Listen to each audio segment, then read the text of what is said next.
And consequently, those of us that cannot live comfortably on the salary and compensation that we received from our legislative responsibilities have other careers that we have to pursue.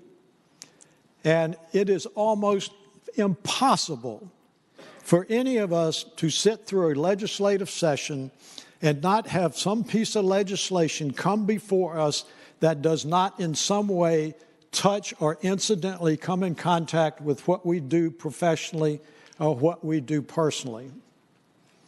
So I suggest to you that that is one of the inherent challenges that we have in a part-time citizen legislature. And we rely upon the personal integrity of each member of this body to determine when it is appropriate to exercise the Rule 36. But I can say that that is a matter of personal conscience, and we do not need a conscience of the body suggesting to us what may have been inappropriate in their myopic eyes. So I suggest to you, Mr. President, there were empirical financial reasons that the bills were referred to the Finance Committee dealing with higher education. There is no conflict of interest, and I suggest to you that there are many, many opportunities that come before us where we have to exercise our good judgment.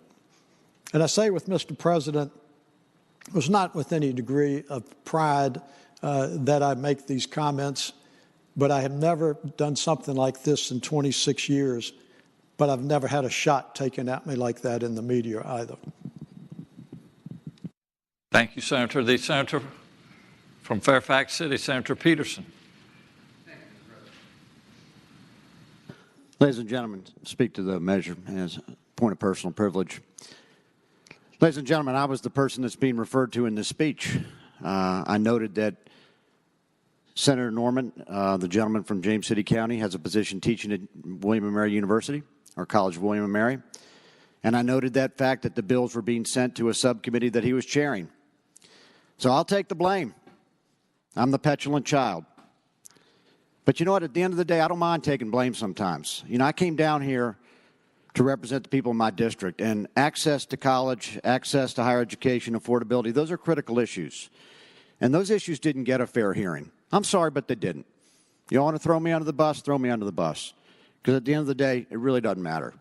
I got to go home and explain to people, did I fight for you or did I not? Yeah, I took some hits. You know what?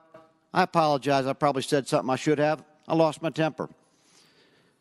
But I've also served with people that have gotten in trouble. Now, not for this, but let's not pretend this body has never been touched by investigations which have called into question our morals and our ethics, okay?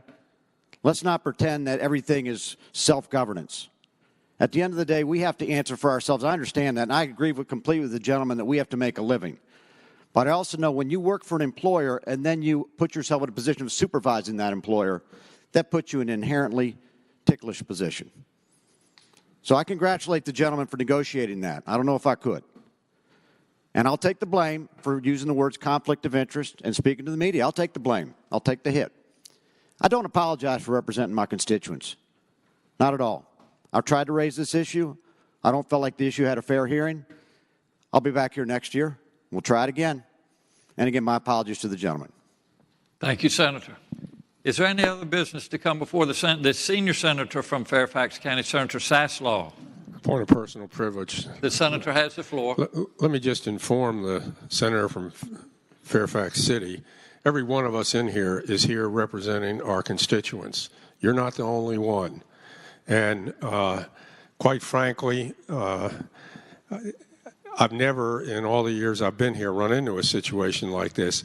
But I can tell you, I'm pretty conscious, and I'm sure the other 39 of you are, on representing your constituents. And quite frankly, my constituents want to go through college in 4 years. They don't want to strap these universities so they can, wind up having to cut courses, which is what happened in 1998 when we froze tuition.